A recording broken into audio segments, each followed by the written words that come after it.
Just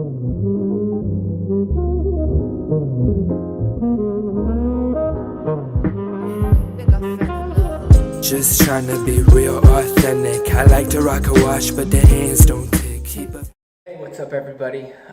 Today I just want to talk about why the Mandela Effect is still important. And first I want to tell you my personal story really quick because I know I don't want this video to be too long. So the way I found out about the Mandela Effect was I was working at a festival.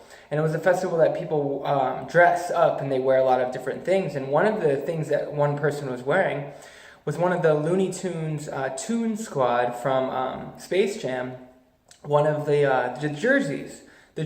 So he was wearing one of the jerseys, but it was spelled wrong to me. It was Tunes with a U.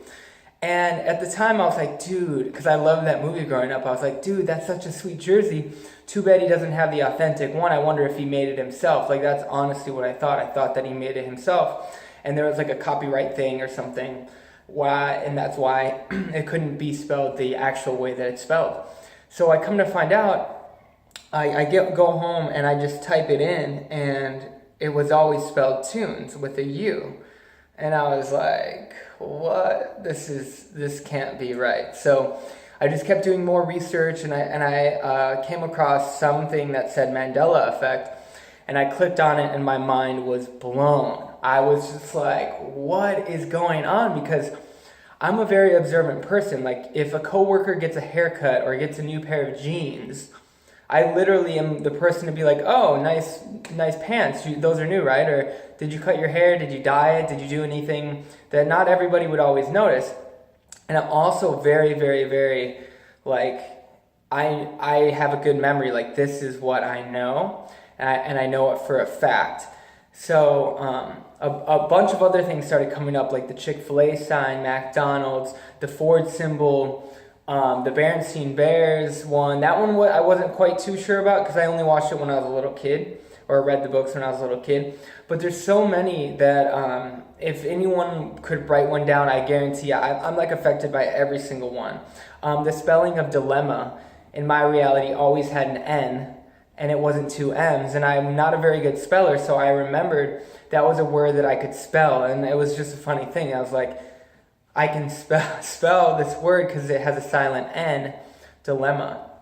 And I always used to say dilemma because it was my way of remembering how to spell it. And I don't like forget that stuff. Like, I have crazy memories from when I was a kid and like exactly how things happen.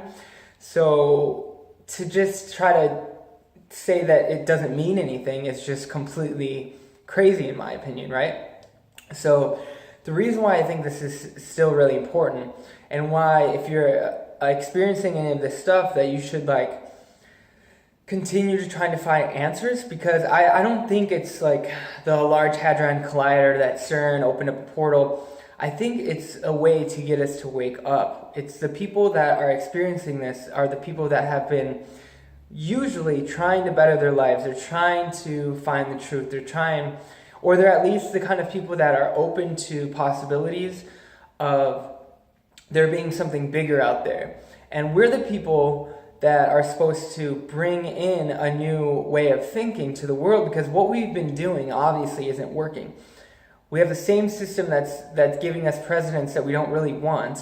I mean, at least in America. I don't know how other countries are, but it's like the recent election, it's kind of like, you are serious, we're picking between like Hillary Clinton, who's known to be kind of sketchy in a lot of different ways, or a reality TV star who is a businessman. Like, this is a movie, like, and that's the whole point. It is a movie, and we're just actors in it. And it's time that we gain control over our role, because we're not supposed to be, we're not given a script, right? We're not just given a script and we're supposed to read it.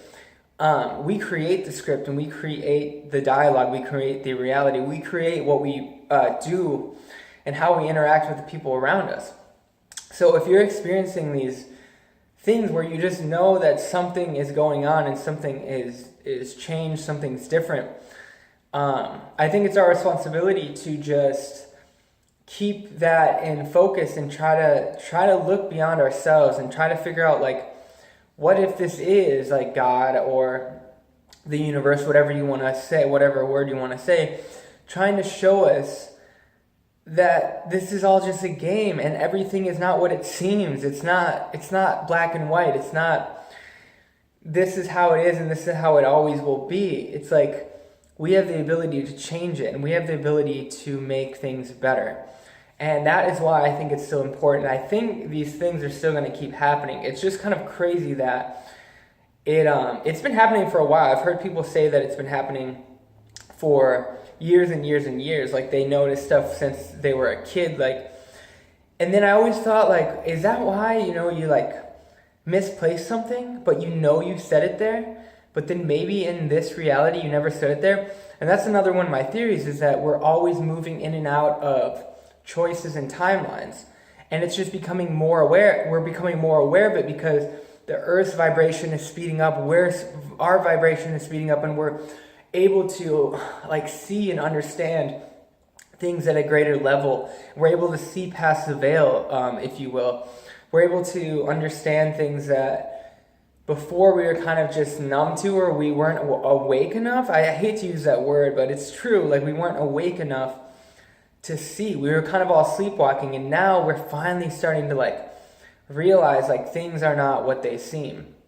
So every time we make a decision, a new timeline, like Donnie Darko, it's like this thing is pulling us this direction, but we can change that, and we can cut ties to that reality and go to another reality. And that's another great thing about the Mandela Effect, and why it can literally make you feel like you actually have control. And at first you might feel like you have no control and you're losing your mind. But if you just continue to do more research on it, you realize like nothing is set in stone. And if you want to change something about your life, you can do it, because nothing, like material stuff, this stuff, there's space in between. Everything has room to grow. There's space in between everything. Even physical matter, there's more space in an atom than there is like physical stuff. So we have the ability to change what we want. And I get stuck in negative thought patterns a lot, and it doesn't help me out. And I think a lot of these shifts that have been going on have been really weighing on me heavy. Like sometimes I'll just start crying, or I'll feel like all this sadness, and I just know it's not coming from me. And it's just weird. I can't explain that, but I don't want to get too off topic. But I just wanted to make the point that like it is still important to completely be aware of everything that's going on, so then you can be informed. Because if something does happen in the future, and the people who are not ready to accept that, the 9 to 5, the American dream, where if you're in another country or whatever, things that they're chasing there, it's mostly material stuff, just doesn't matter. And I think the Mandela Effect is trying to show us that this is not a physical, like set in stone reality, and we have the ability to change it, and we have the ability to mold it. And our thoughts and our emotions drive our lives. And if we can control our minds, we can control our emotions for the most part. Not always, but then we can literally control our reality, and the sky's the limit from there. So thanks for watching. I hope you gained something from this video, and just stay aware out there, because you never know what's going to change next.